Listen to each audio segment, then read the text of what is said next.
ఓం శాంతి. నమస్తే. ETV life ఆధ్యాత్మిక channel మానస కార్యక్రమానికి స్వాగతం. ఆధ్యాత్మిక మార్గంలో నడిచేటప్పుడు మనం ఎంతో జ్ఞానాన్ని ఆర్జిస్తాము, ఎన్నో కొత్త కొత్త విషయాలు తెలుసుకుంటాము. బయట ఏ పుస్తకాల్లోనూ ఏ విశ్వవిద్యాలయాల్లోనూ దొరకనటువంటి జ్ఞానం ఆధ్యాత్మిక మార్గంలో మనకి లభిస్తుంది. మరి ఆధ్యాత్మిక మార్గంలో నడిచినంత మాత్రాన, మనకి విషయాలు తెలిసినంత మాత్రాన నిజమైన ఆధ్యాత్మిక వివేకం వస్తుందా? కాబట్టి ఆధ్యాత్మిక మార్గంలో నడిచే దాంట్లో కూడా వివేకవంతులు అని ఎవరినంటారు? చూడండి, బయట తెలివి ఏదైతే ఉందో, సబ్జెక్ట్స్ యొక్క నాలెడ్జ్ అని, మ్యాథ్స్లో మంచి నాలెడ్జ్ అని, వాళ్ళకి హై ఐక్యూ ఉంది అని అంటారు, ఇంటెలిజెంట్ కోషెంట్ అంటారు. అదే మేనేజ్మెంట్ పొజిషన్స్లో ఉన్నవాళ్ళు, లీడర్షిప్ పొజిషన్స్లో ఉన్నవాళ్ళు, బాధ్యతాయుతమైనటువంటి పదవుల్లో ఉన్న వాళ్ళకి ఈక్యూ ఎక్కువ ఉండాలి అని అంటారు. అంటే ఎమోషనల్ కోవిషన్. అంటే ఒక లీడరు, ఒక నాయకుడి కింద చాలామంది వ్యక్తులు పనిచేస్తూ ఉంటారు. వారు చాలామంది జీవితాలకి రెస్పాన్సిబుల్ అయి ఉంటారు. సో అలాంటి వ్యక్తి తన యొక్క ఎమోషన్స్ని, భావోద్వేగాల్ని సమతుల్యంగా ఉంచుకోవాలి. అలాంటి వ్యక్తుల్లో ఎమోషనల్ ఇంబ్యాలెన్స్ ఉన్నట్లయితే వాళ్ళ వల్ల అనేక మంది ప్రభావితం అవుతారు. కాబట్టి ఈక్యూ ఉండాలి అని అంటారు. కాబట్టి ఈ విధంగా ఆధ్యాత్మిక మార్గంలో ఏ విధమైన కోఎఫిషియంట్ ఉండాలి? దాన్నే అంటారు ఎస్క్యూ, అంటే స్పిరిచువల్ కోఎఫిషియంట్. ఎవరిలో అయితే ఈ స్పిరిచువల్ కోఎఫిషియంట్ అంటే ఆధ్యాత్మిక వివేకం ఎక్కువగా ఉంటుందో వారి యొక్క లక్షణాలు ఎలా ఉంటాయి? అది మనం అర్థం చేసుకుందాం. ఆధ్యాత్మిక జ్ఞానంలో అత్యంత వివేకవంతులకు ఉండేటువంటి మొట్టమొదటి లక్ష్యం ఆత్మ అభిమాని స్థితి. అందుకనే ఒక మంచి సేయింగ్ ఉంది, soul consciousness is the real wisdom అని. అంటే ఆత్మాభిమానిగా అయ్యి ఉండడమే నిజమైన వివేకము అని. ఎంతెంత దేహ భ్రాంతిలో, దేహం యొక్క సంబంధాలు, దేహం యొక్క వృత్తులు, దీని యొక్క వస్తువులు, వైభవాలు, ఆకర్షణలలో నిమగ్నమయ్యే కొద్దీ ఆధ్యాత్మిక వివేకం తగ్గిపోతూ ఉంటుంది. వెంటనే మీరు అనొచ్చు, మరి సిస్టర్ అంటే దీని అర్థం వీటిని అన్నిటినీ వదిలేయాలా అని. కానే కాదు. వదిలేసి ఎక్కడికి వెళ్ళిపోతాం? ఎక్కడికి వెళ్ళలేము. నిజంగా ఎక్కడికైనా వెళ్ళిపోదాము అంటే, హిమాలయాలకు వెళ్ళిపోదాము అంటే అక్కడ కూడా ఇప్పుడు రిసార్ట్లను కట్టేస్తున్నారు, టూరిజం ప్లేసెస్ అభివృద్ధి చేస్తున్నారు, స్కీయింగ్కి వస్తున్నారు, ట్రెక్కింగ్కి వస్తున్నారు. సో అక్కడ కూడా ఏం పెద్ద ఏకాంతం లేదు, అక్కడ కూడా మనుష్య సంచారం అంతా బాగానే నడుస్తుంది. కాబట్టి ఏది వదిలి వెళ్ళిపోవాలని కాదు, కానీ మనం ఆధ్యాత్మిక సాధన మార్గంలో నడుస్తూ నడుస్తూ నడుస్తూ మెల్లమెల్లగా దీని యొక్క ఆకర్షణ నుంచి దూరంగా ఉండడం. అన్ని వృత్తులు నిభాయిస్తూ, అన్ని పనులు చేయిస్తూ దాని యొక్క ఆకర్షణ. రెండవది దాని యొక్క బంధన. చూడండి, చాలామంది వివాహం చాలా సంతోషంగా చేసుకుంటారు. వివాహం చేసుకున్న రోజు అందరినీ పిలుస్తారు, బంధుమిత్రులు అందరినీ కూడా చాలా మంచిగా ఆదరిస్తారు, మంచిగా పాటలు పాడతారు, డాన్సులు వేస్తారు, చాలా సంతోషంగా ఉంటారు. కానీ కొన్నాళ్ళకి బరువు బాధ్యతలన్నీ పెరిగిపోయిన తర్వాత, హిందీలో ఒక సామెత ఉంది, షాదీ ఐసా లడ్డు జో ఖాయేతో బి పచ్తాయే నా ఖాయేతో బి పచ్తాయే. పెళ్ళనే లడ్డు ఎలా ఉంటుందంటే తిన్నా పశ్చాత్తాపడతాం, తినకపోయినా పశ్చాత్తాపడతాం. ఎందుకు? ఆ సంసారం అనేటువంటిది ఎలా అనిపిస్తుంది? ఒక బరువులాగా అనిపిస్తుంది. అందుకే బరువు బాధ్యతలు అని అంటారు. ఎప్పుడైతే బరువు కింద అనిపిస్తుందో, బరువుని ఎప్పుడు వ్యక్తి ఏం చేయాలనుకుంటాడు? దించుకోవాలి అనుకుంటాడు. కాబట్టి ఎంతెంతైతే మనం ఆత్మాభిమాని స్థితి యొక్క అభ్యాసం చేస్తానో, నేను ఆత్మను, ఈ దేహాన్ని ధరించాను, వీరందరితో పాత్రను నటిస్తున్నాను అనేటువంటి ఈ యొక్క చేసి చేయించే వాణ్ణి నేను అనేటువంటి భావనతో ఉన్నప్పుడు అవి బంధన కింద కాకుండా సంబంధం కింద అనిపిస్తాయి. ఒక శ్రేష్టమైనటువంటి పవిత్రమైనటువంటి గృహస్థాశ్రమాన్ని మనం తయారు చేసుకుంటాం. అందుకే ఒకప్పుడు గృహస్థుని గృహస్థ ఆశ్రమము అనేవారు. ఎందుకు? అక్కడ కూడా ఏవైతే సనాతన ధర్మం యొక్క ఆచార వ్యవహారాలు పద్ధతులు ఉన్నాయో వీటిని కుటుంబంలో వాళ్ళందరూ కూడా ఎంతో నిబద్ధతతో ఎంతో డిసిప్లిన్డ్గా పాటించేటువంటి వారు. వారిలో రకరకాల జ్ఞానాలు లేకపోవచ్చు, కానీ ఆధ్యాత్మిక జ్ఞానం, ఆధ్యాత్మిక మేల్కొల్పు చాలా ఉండేది. కాబట్టి ఎంతెంతైతే మనం ఆత్మాభిమాని స్థితిలో ఉంటామో ఇతరులను లోటుపాట్లు, ఇతరులలోని తప్పులు ఒప్పులు కూడా మనం చూడడం మానేస్తాం. అన్నిటికన్నా ముఖ్యంగా ఈనాడు ప్రపంచంలో ఏదైతే రకరకాల మతభేదాల కారణంగా, రకరకాల విభేదాల కారణంగా యుద్ధాలు ఏవైతే జరుగుతున్నాయో వీటికి మూల కారణం దేహభ్రాంతి, దేహభావము, దేహాభిమానము. ఈ దేహాభిమానం ఉన్నంత వరకు నేను, నీది, ఇది నేను, అది నువ్వు, నువ్వు వేరు, నేను వేరు అనేటువంటి తేడాలు మనకి కనిపిస్తూనే ఉంటాయి. కానీ ఎప్పుడైతే మన అందరము ఒకే పరమాత్మని యొక్క సంతానము, శ్రీమద్ భగవద్గీతలో భగవంతుడు చెప్పినట్టుగా కేవలం ఈ శరీరం అనేటువంటి వస్త్రాన్ని నటించి నేను పాత్ర నటిస్తున్నాను, ఒక 100 ఏళ్ళు పోయిన తర్వాత ఈ వస్త్రాన్ని నేను వదిలేసి మళ్ళీ ఇంకొక వస్త్రంలోకి నేను వెళ్ళిపోతాను అనేటువంటి జ్ఞానం ఎప్పుడైతే మనకు వస్తుందో అప్పుడు ఈ తమ భేదాలు అనేటువంటివి మనం చూడడం మానేస్తాం. విశ్వశాంతి కోసం, విశ్వ ఐక్యత కోసం ఎందరో మహానుభావులు ఎన్నో ప్రయత్నాలు చేస్తూ ఉన్నారు, కానీ అవన్నీ కూడా ఆశించినంత ఫలితాలను ఇవ్వలేకపోతున్నాయి. దానికి కారణం ముఖ్యంగా మన చేతనంలో, మన చైతన్యంలో, మన కాన్షియస్నెస్లో, మన అవేర్నెస్లో చేంజ్ రావాలి. మన ఎప్పుడైతే మన చైతన్యంలో, మన అవేర్నెస్లో, మన కాన్షియస్నెస్లో చేంజ్ వస్తుందో అంటే మన దృష్టికోణంలో, మన దృక్పథంలో, వీటిల్లో ఎప్పుడైతే మార్పు అనేటువంటిది వస్తుందో అప్పుడే విశ్వ ఐక్యత అనేటువంటిది సాధ్యపడుతుంది. కాబట్టి ఆధ్యాత్మిక మార్గంలో ఉండవలసినటువంటి మొట్టమొదటి వివేకం ఆత్మజ్ఞానం. ఆత్మజ్ఞానాన్ని జీవితంలో సారరూపంగా చేసుకుని దాని స్వరూపంగా అవ్వడం. రెండవ అత్యంత ముఖ్యమైనటువంటి ఆధ్యాత్మిక వివేకంలో ఉండవలసింది పరమాత్మనితో సర్వ సంబంధాల యొక్క అనుభవం. మనం ఇప్పటి వరకు ఎన్నో రకాలుగా భగవంతుని మనం కొలిచాము, ఆరాధించాము, వారి కోసం మనం ఎంతో వెతికాము. ఈ కలియుగ అంతిమ సమయంలో భగవంతుడు స్వయంగా ఈ భూమిపై అవతరించి ఉన్నారు. అవతరించి ఏం చెప్తున్నారంటే, హే ఆత్మిక పిల్లల్లారా, మీరు నా కోసం ఎంతో వెతికారు, కానీ నేను మీకు తల్లిని, తండ్రిని, గురువుని, సద్గురువుని, మిత్రుడిని, శ్రేయోభిలాషిని, దారి చూపెట్టేటువంటి ముక్తి, జీవన్ముక్తి దాతను. ఎప్పుడైతే మనకి పరమాత్మతో సర్వ సంబంధాల యొక్క రసం ఉంటుందో, సర్వ సంబంధాల యొక్క అనుభూతి ఉంటుందో అప్పుడు జీవితం నీరసంగా అనిపించదు. ఈ కాలంలో ఉన్నటువంటి అతిపెద్ద పేదరికం ఏంటి? ప్రేమ యొక్క పేదరికం. The real poverty in the world right now is the poverty of love. అలాగని ఒకప్పుడు మీద ఇప్పుడు ప్రేమని ఎక్స్ప్రెస్ చేయడానికి చాలా మార్గాలు ఎక్కువైపోయాయి. సో ఈ కాలంలో ప్రేమ దొరకడానికి ప్రదేశాలు ఎక్కువయ్యాయి, కానీ నిజమైన ప్రేమ మాత్రం చాలా చాలా తక్కువైపోయింది.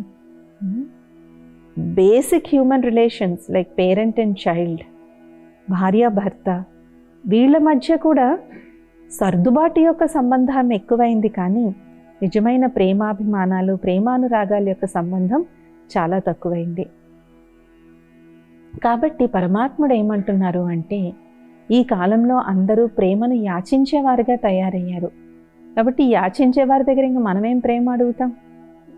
తీసుకోలేం కదా. కానీ భగవంతుడైతే ప్రేమ సాగరుడు, దయా సాగరుడు, కరుణా సాగరుడు. కాబట్టి ఎప్పుడైతే సర్వ సంబంధాలు ఆ భగవంతుడితో, ఆ పరమాత్ముడితో, నిరాకారుడితో పెట్టుకుంటామో ఆయన సర్వ సంబంధాలకు సాక్రీన్ అంటే సారం. ఆ సర్వ సంబంధాల యొక్క రుచి ఆస్వాదించినప్పుడు మనకి మిగిలిన దైహ సంబంధాలన్నీ కూడా చాలా తీయగా, మధురంగా కనిపిస్తాయి. ఈ ప్రస్తుతం ఉన్నటువంటి సమయంలో ఎంతెంత మనం దేహదారుల యొక్క సంబంధాల మీద ఆధారపడితే ఒకరోజు వారి వల్ల సుఖం లభిస్తుంది, రెండో రోజు దానివల్ల రెట్టింపు దుఃఖం లభిస్తుంది. ఆర్థికంగా మోసపోతున్నారు, మానసికంగా కుంగిపోతున్నారు, ఎమోషనల్గా చాలా హర్ట్ అవుతున్నారు. కానీ భగవంతుడు అలా చేస్తారా? భగవంతుడిని మనం త్వమేవ మాతాశ్చ పితా త్వమేవ, నువ్వే నా తల్లివి తండ్రివి అని పాడాం కదా. మరి నిజమైన తల్లి తండ్రి అయినటువంటి భగవంతుడు మనల్ని హాని చేస్తారా? మనకి దుఃఖం ఇస్తారా? ఇవ్వరు కదా. కాబట్టి సర్వ సంబంధాల యొక్క సారమైనటువంటి ఆ పరమాత్మునితో మనం ఎంతెంత సర్వ సంబంధాలను నిర్వర్తించినప్పుడు దైహిక సంబంధాలు ఆటోమేటిక్గా చక్కబడిపోతాయి. ఎందుకంటే ఎంతెంతైతే మనం దైహిక బంధనాలలో చిక్కుకుని ఒక సాలెగూడులాగా అయిన కొద్దీ దాని నుంచి మనం బయటికి రాలేం.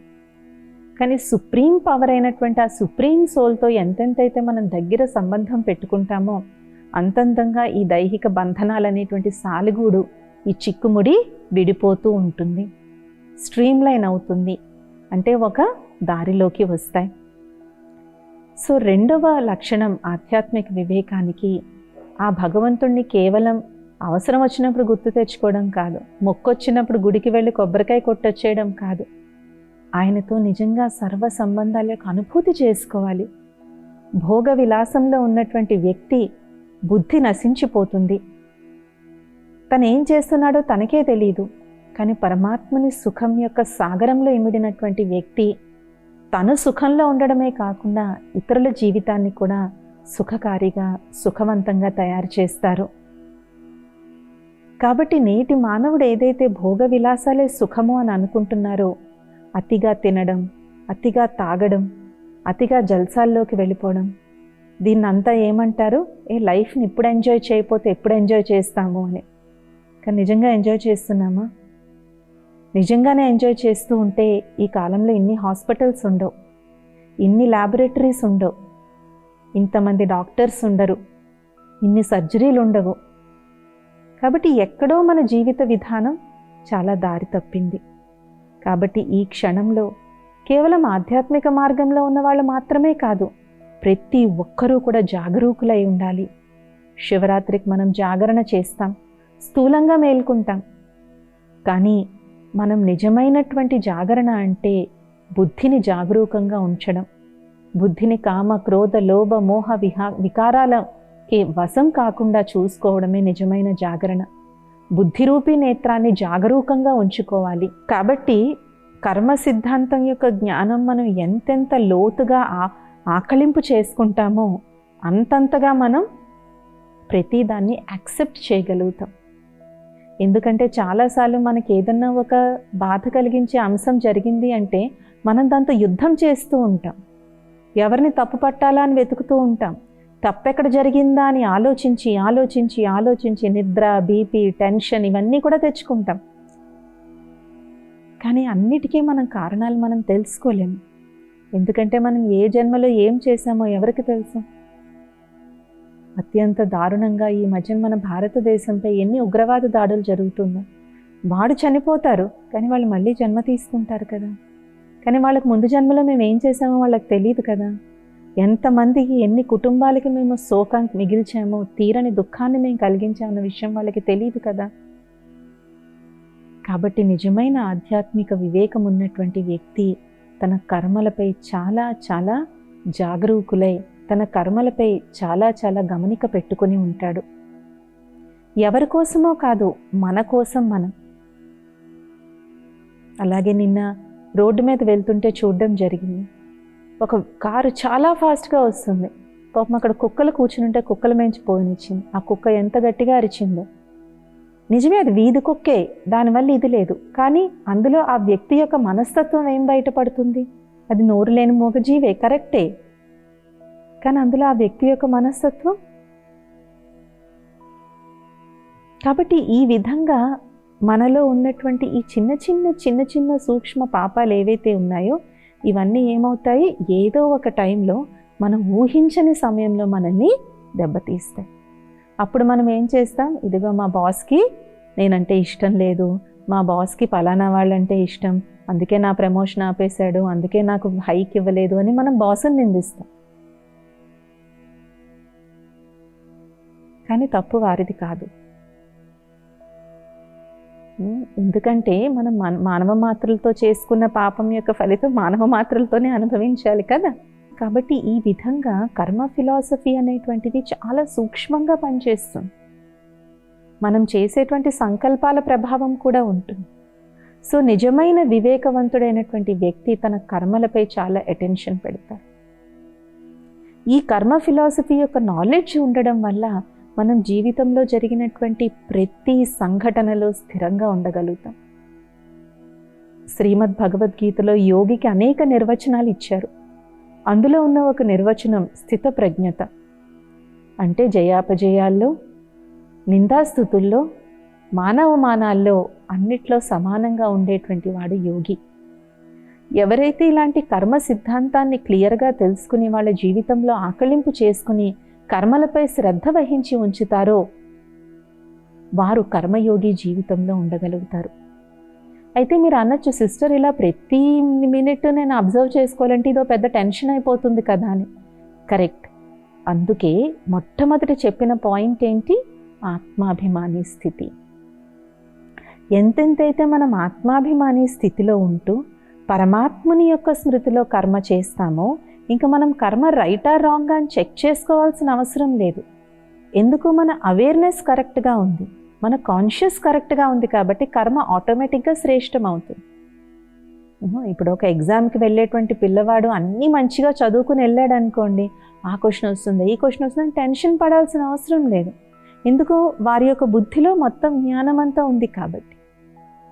ఎప్పుడైతే నేను ఆత్మని కర్మేంద్రియాల ద్వారా కర్మ చేయిస్తున్నాను, పరమాత్ముడి తోడుతో నేను కర్మ చేస్తున్నాను అనేటువంటి ఈ కాన్షియస్నెస్లో, ఈ అవేర్నెస్లో మనం కర్మలు చేస్తామో అవి శ్రేష్ఠ కర్మలే అవుతాయి. మన వల్ల ఏ విధమైనటువంటి తప్పిదాలు జరగవు. తెలుసో తెలియక కూడా మనం ఇతరులకి దుఃఖం ఇచ్చేటువంటి అవకాశం ఉండదు. అందుకే కర్మ కన్నా ముందు ఉండవలసినటువంటిది మన మనోస్థితి. ఏ మనోస్థితిలో మనం కర్మను ఆచరిస్తున్నామో అది చాలా చాలా ముఖ్యం. మన మనోస్థితి బాలేనప్పుడు మనం చేసేటువంటి మంచి కర్మ కూడా ఒక్కోసారి ఇతరులకి దుఃఖం ఇస్తుంది. కొంతమంది అంటారు మేము ఏమీ అనట్లేదు కదా అని, కానీ ఏమీ అనకుండానే వాళ్ళు చాలా అంటారు. Okay, silence is very powerful. సైలెన్స్కి దాని భాష దానికే ఉంటుంది. ఒకసారి చూడండి, ఇంట్లో గొడవ అయినప్పుడు అందరూ సైలెంట్గా ఉంటారు, కానీ ఆ సైలెన్స్ని ఎవరన్నా ఎంజాయ్ చేస్తారా? ఆ సైలెన్స్లో భయం ఉంటుంది. ఎవరేమంటే ఒక్క చిన్న మాట చాలు పెద్ద విస్ఫోటం అవ్వడానికి అన్నమాట అక్కడ. కాబట్టి ఉండడానికి సైలెన్స్ మంచిదే, కానీ అక్కడ మనోస్థితి బాలేని కారణంగా ఆ సైలెన్స్లో కూడా మనం ఇతరులకి దుఃఖమే ఇస్తూ ఉన్నాం. కాబట్టి స్పిరిచువల్ ఇంటెలిజెన్స్లో స్పిరిచువల్ కోఎఫిషియంట్ ఎవరికి ఎక్కువ ఉంటుందంటే ఎవరైతే వాళ్ళ యొక్క అవేర్నెస్, అంటే వాళ్ళ యొక్క మనోస్థితిని ఎవరైతే కరెక్ట్గా అలైన్ చేసుకొని ఉంటారో వాళ్ళు స్పిరిచువల్లీ ఇంటెలిజెంట్ పీపుల్. ఎప్పుడైతే ఆధ్యాత్మిక వివేకం ఉంటుందో అక్కడ భావాత్మక వివేకం అంటే ఎమోషనల్ ఇంటెలిజెన్స్ ఆటోమేటిక్గా ఉంటుంది. ఎందుకంటే మన భావాల మీద, మన భావోద్వేగాల మీద మనకి చెక్ ఉంటుంది, మనకి కంట్రోల్ ఉంటుంది, మనం వాటిని నియంత్రించుకోగలుగుతాము. కాబట్టి నేటి సమాజంలో ఐక్యూ ఉన్న వాళ్ళు చాలా ఎక్కువైపోయారు. పిల్లలకి ఇప్పుడు చూడండి, ఎగ్జామ్స్ అయినప్పుడు స్కూల్స్ బయట, కాలేజెస్ బయట పెద్ద పెద్ద ఫ్లెక్సీ బోర్డులు పెడతారు. అందులో ఒక్కళ్ళు కూడా 98% అని కూడా ఉండదు. 99.6, 99.8, 99.4, అసలు 98% ఉన్నవాళ్ళు కూడా అందులో ఉండరు. అంటే మేధస్సు బాగా పెరిగింది, తెలివి బాగా పెరిగింది, కానీ ఆధ్యాత్మిక మేధస్సు, ఆధ్యాత్మిక వివేకం పెరగకపోతే ఆ మేధస్సు వల్ల సమాజానికి లాభమో జరగచ్చు, నష్టమో జరగచ్చు. అందుకే అంటారు కదా, కొన్ని దుశ్చర్యలు జరిగినప్పుడు the master mind behind it అని అంటారు. అంటే ఈ దుశ్చర్యని మొత్తం అంతా క్రియేట్ చేసిన మాస్టర్ మైండ్ అంటారు. అంటే వాళ్ళకి తెలివి తక్కువే కాదు, దానికి దిశ లేని కారణంగా. కాబట్టి ఈనాటి సమాజంలో కావాల్సినటువంటిది ఆధ్యాత్మిక మేధస్సు, ఆధ్యాత్మిక వివేకం. అది మన పూర్వీకుల్లో చాలా ఉండేది. వారు జీవించడానికి చాలా సాధారణంగా జీవించేవారు, కానీ సాధారణ జీవితానికి మించినంత సుఖకరమైన జీవితం ప్రపంచంలో ఏదీ లేదు. చూడండి, మనం ఇప్పుడు ఎంత హై రైజ్ బిల్డింగ్స్లో ఉంటున్నాం. 40 అంతస్తులు, 50 అంతస్తులు, ఒక్కొక్కరికి 3 కార్ పార్కింగ్లు, క్లబ్ హౌసులు ఇవన్నీ ఉంటున్నాయి. కానీ పండగ వస్తే అయ్యో ఎవరన్నా వస్తే బాగుండు అని అనుకుంటాం. పండగ వచ్చినా ముగ్గురే, పబ్బం వచ్చినా ముగ్గురే, దుఃఖం వచ్చినా ముగ్గురే, సుఖం వచ్చినా ముగ్గురే. అందుకే మొన్న సంక్రాంతి పండుగ వచ్చినప్పుడు అందరూ పల్లెటూర్లకు ఎలా పరిగెట్టారు. 10,000 రూపాయల టికెట్ ఉన్నా కూడా కొనుక్కుని మరీ వెళ్ళిపోయారు. అదే మామూలుగా 10,000 రూపాయలు బస్ టికెట్ పెట్టాలంటే ఎంత ఆలోచిస్తాం. అంటే హ్యూమన్ టచ్ గురించి మనం అంత వేవిళ్ళాడుతూ ఉన్నాం అన్నమాట, ఒక హ్యూమన్ ఎక్స్పీరియన్స్ గురించి. కాబట్టి మన సమాజంలో, ముఖ్యంగా భారతదేశంలో ఏదైతే మన సనాతన ధర్మం మనకి ఇచ్చినటువంటి ఆధ్యాత్మిక మేధస్సు ఏదైతే ఉందో అది ఎంతో గొప్పది. చూడండి, ఒకప్పుడు మనం ఏమన్నా తినేస్తే ఆ ఎంగిళ్ళు బయట వేసేసేవారు. ఎందుకు? దానివల్ల చీమలు, కాకులు, చిన్న చిన్న పురుగులు అవన్నీ వాటిని తినేవి. కానీ ఇప్పుడు డస్ట్బిన్లో వేసేసి దాన్ని మంచిగా ప్లాస్టిక్ కవర్లో చుట్టేసి మనం బయట పడేస్తూ ఉన్నాం. అంటే ఎందుకు చెప్పడం జరిగింది అంటే, అది చూడడానికి చాలా సింపుల్గా ఉంటుంది, తిన్నంగిల్ బయట పడేయడం అని. కానీ దానివల్ల మనం ఎకలాజికల్ బ్యాలెన్స్ మెయింటైన్ చేస్తూ ఉన్నాం. అది మొక్కలకు ఎరువు కింద కూడా పనికొస్తూ ఉంటుంది. కాబట్టి మనం తెలివి కోసం, చదువుల కోసం ఎక్కడికో వెళ్ళాల్సిన అవసరం లేదు. మన భారతదేశంలోనే ఎంతో మేధో సంపత్తి ఉంది, ఎంతో జ్ఞానం అనేటువంటిది మన సనాతన ధర్మం మనకి ఇచ్చింది. దాన్ని ఎప్పుడైతే మనం పునరుద్ధరిస్తామో, ఎప్పుడైతే మనలో ఆధ్యాత్మిక వివేకం జాగరూకం అవుతుందో, ఆధ్యాత్మిక మేధస్సును ఎప్పుడైతే మనం పదును పెడతామో, ఇప్పుడు భారతదేశానికి మించినటువంటి దేశం ఈ మొత్తం విశ్వంలోనే లేదు. ఇది ఇవాల్టి మానస కార్యక్రమం. వచ్చే ఎపిసోడ్లో ఇంకొత్త అంశంతో కలుద్దాం. ఓం శాంతి, నమస్తే.